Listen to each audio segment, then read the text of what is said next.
In 2008, many people thought I couldn't win that primary election for a state house. So many people, even in the Arab American and Muslim community, were like, give her money, but she's not going to win.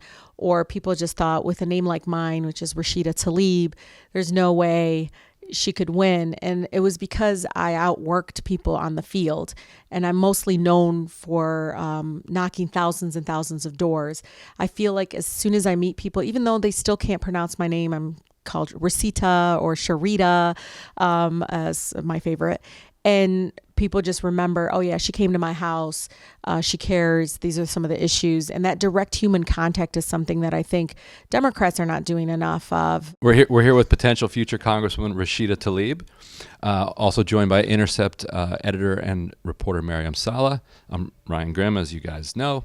We're going to be talking about the race, Democratic primary, and also a special election to replace the retired John Conyers. There's not one but two Conyers who are running in the race. What is the local party like? What's the state party like? Has the national party paid any attention to the race? We're here for people who don't know this place in the kind of the headquarters of the Congressional Progressive Caucus. Has the CPC gotten involved in the race? No. I think this is a very, very safe Democratic seat. This is about over 85% Democratic base. So this is really going to be won in the primary. And for many might not think this is a priority area. This is not a so-called pickup seat. But for families in my district, they see this as a pickup seat to actually have a Democrat that's pretty progressive, not just says they're progressive, but acts upon it. Are either of the Conyers named John? Yes. One of them or both? One of them is John Conyers III. I finally met him. His grandson? That's his son. Oh, okay. And Ian Conyers is a current state senator, and he is the great nephew. Yeah, and there's some internal fighting going on between the two families because one or the other is claiming that they were supposed to be the one being supported by the Honorable John Conyers. Are they considered the runaway frontrunners because he was in the district for so long, or because it was redistricted and people didn't even know he was their congressman? Is it more wide open, you think? It is wide open. And it's interesting because back home, Conyers is not considered in the lead at all or kind of relevant in some ways. And I think here in D.C., it seems like, it must be a shoo-in. Unfortunately, because of not only the historical nature of how Congressman Conyers retired and some of the circumstances around that, but also a lot of folks outside, especially of the city of Detroit, are kind of tired of the so-called approach of inheriting a seat, and they want people to earn a seat. How does your record in the state house, how do you think that sets you apart from the other candidates in the race? A lot of it was going up against my own party members, especially when it came to environmental justice issues. The issue even around like mortgage fraud, taking on the mortgage companies, doing this big push against disclosures for like predatory lending, what I call refund anticipation loans. So I've taken on these bigger fights that I think my colleagues were a little bit more discouraged, like it's just too hard. Not to diss some of the work they've done, but I wasn't into resolutions or just introducing bills that kind of sat on a shelf. I really worked hard to pass things like getting a cancer cluster study for my district, or when the governor was cutting before and after school funding, I actually found a Republican colleague on the other side of the aisle that was in the juvenile justice system and convinced him to restore $5.6 million. I don't know if people kind of understand my approaches of like rolling my sleeves up and just finding a way and not giving up on doing it. And I think, being a mom, being the eldest of 14 kind of prepared me to kind of be a bulldog when it comes to the needs of the community and not giving up so easily or trying to take the easy route. So I took on big fights and I've won. And in some ways, I hope I inspired some of my colleagues to want to do the same. So how do you strike that balance between potentially alienating your party, whose support you might need, and fighting for your community and fighting for what you think your community wants? As long as my district is with me, I'm fine. As long as the people are with me, I'm fine. I love the fact that I'm at least able to come back to my caucus and say to them, look, I did a survey, and I'll send a little survey out. And I was like, 1,000 people responded and 800 of them say we need to do something about insurance.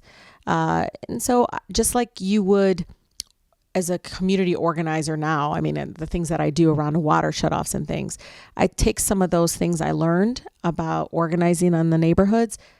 I do it in the caucus. Like, I work the House floor as much as I can, find those connections, do one-on-ones with some of my colleagues, and try to find some balance. Folks don't want to talk about the issue of choice for women, then I want to talk about infant mortality. Let's talk about funding and getting our babies to 1 year of age. The progressive brand is very strong now. In districts around the country, you have people who used to be Republicans up until very recently, or were independents or extremely wealthy people, branding themselves as these strong progressives, almost democratic socialists. Are you seeing that in your race too? Is everybody out there as like the strongest progressive? They're claiming to be. I was just part of a forum this past weekend. And by the way, there's about 9 or 10 people in this race. And one of the things that came up is, wanting to focus on education. And one of the things I push back on is, well, all that costs money. And these are the same Democrats that voted for big tax breaks for corporations and for the hockey stadium that's downtown Detroit that took about $18 million away from classrooms.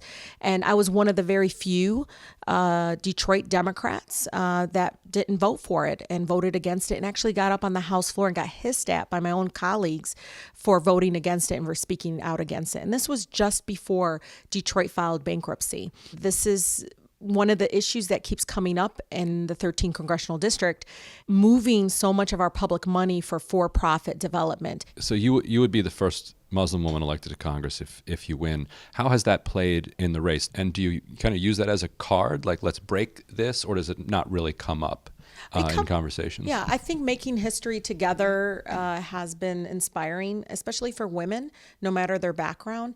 I think one resident said it perfectly.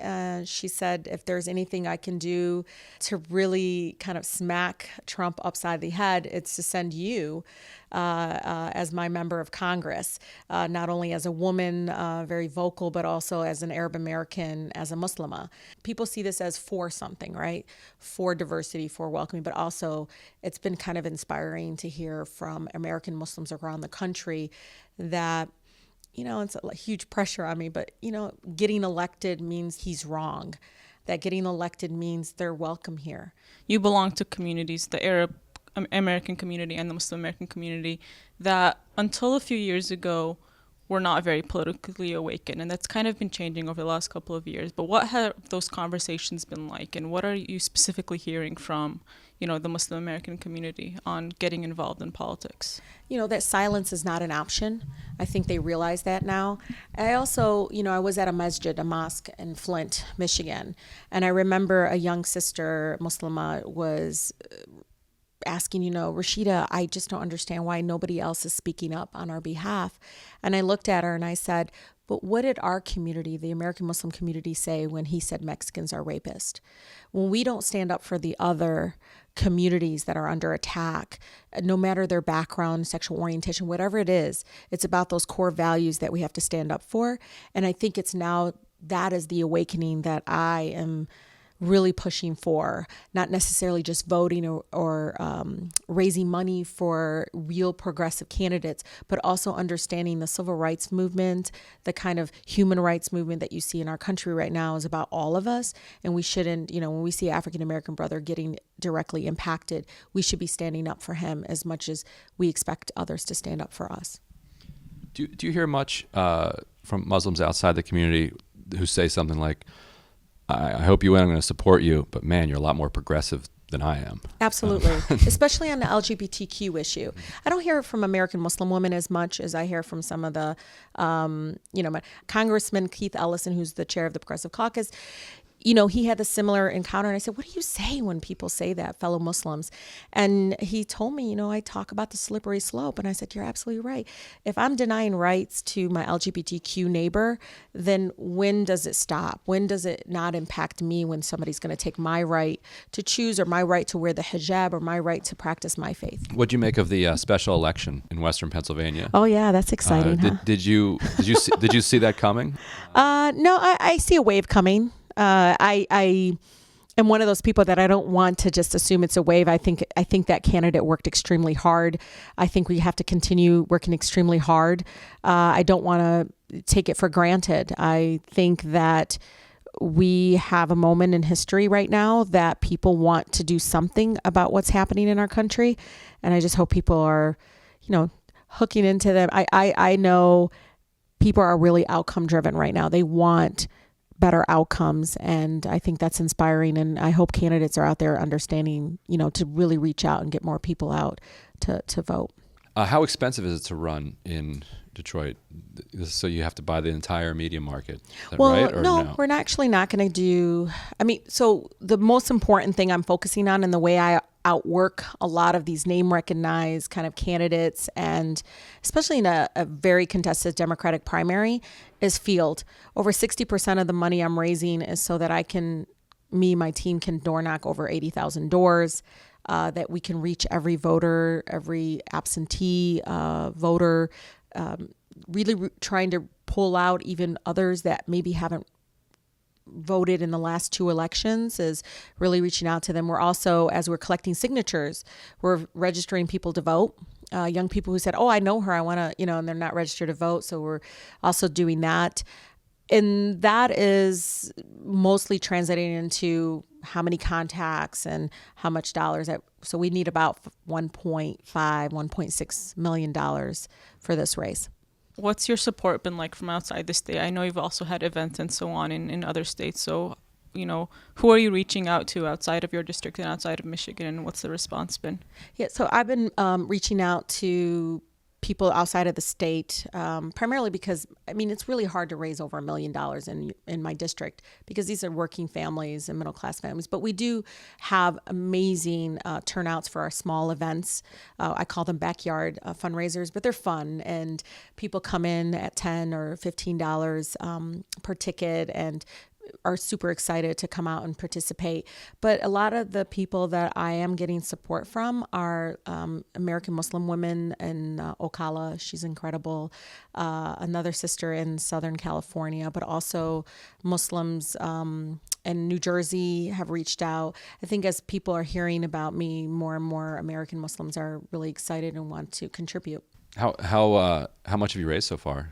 Are you beating everybody? I hope so. Yeah, I don't know. Am I allowed to? Okay. No, can't. No. keeping that under your hat. We kind of want to surprise people. Fair enough. So he's smiling. As long as my finance director is smiling, and yeah.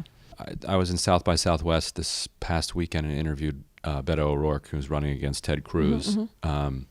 And when he first got to Congress, he started out doing call time. Going to the DCCC headquarters, calling the PAC folks. And eventually he just gave up. He stopped paying his DCCC dues, so he stopped moving up in the ranks. And then now he's running for Senate based on his own small donor network, so kind of taking it around the party. Do you have a call time equivalent in your campaign, and what would you do when you got here to Congress in terms of fitting into the kind of DCCC leadership structure, or trying to figure out another path forward? Well, I right now, most of the work I'm doing in raising the money has been hand in hand with, motivating and inspiring people, regular people. I haven't been getting this tremendous amount of support from PACs for obvious reasons. And if anything, a lot of, like the nurses and some of the other folks are really interested, Justice Democrats and others that might be very interested in giving, PAC money or so forth. But most of them are progressive organizations. My heart and center has always been, unparalleled constituent services, field, and getting to people. And I know that as long as I keep that very strong, I'm not going to have to rely so much on raising tremendous amount of money every single cycle. But I've do you been refuse blessed. corporate PAC money? I don't take corporate PAC money, no. Even a small donation from employee of Marathon, I returned. I don't want to even jeopardize the trust with my families. I want them to not even think that a small amount of money would sway me. The people that are giving me money and supporting me at the ground level are not expecting anything in return other than hard work. And I don't think I'm the type, and my team will tell you, to kind of fall into this cycle of call time, or they know if I'm not on doors or doing constituent programming or any of that, I become very unhappy and don't want to do it anymore. So I just want to be able to serve. And yeah, I don't kind of fit into that mold of that's the way it has to be done. I think I can raise money in a grassroots level with the small donations over and over again, hopefully through the work I do on the floor of Congress. How'd you first get political? Like what politicized you as a young person, or whenever you did kind of awaken to politics? Sure. A lot of folks know this about Detroit, but it's kind of the birthplace for labor movement, and as well as the civil rights movement. And it impacted me very positively, especially as a child of immigrants. And I didn't speak English when I started school. My dad, who worked at Ford Motor Company and was a UAW member, only went up to 4th grade education, and my mother only 8th grade education. And I remember even in high school, I probably was maybe one of 10 or a dozen Arab Americans. And so politics to me, which is really about social justice issues, came up all the time. People yelling at my mom for not speaking English well, or my dad being discriminated against by local police, or my brothers having issues with chronic unemployment because of their names. And it just naturally became very active on various movements, not only around immigrant rights, but economic justice issues.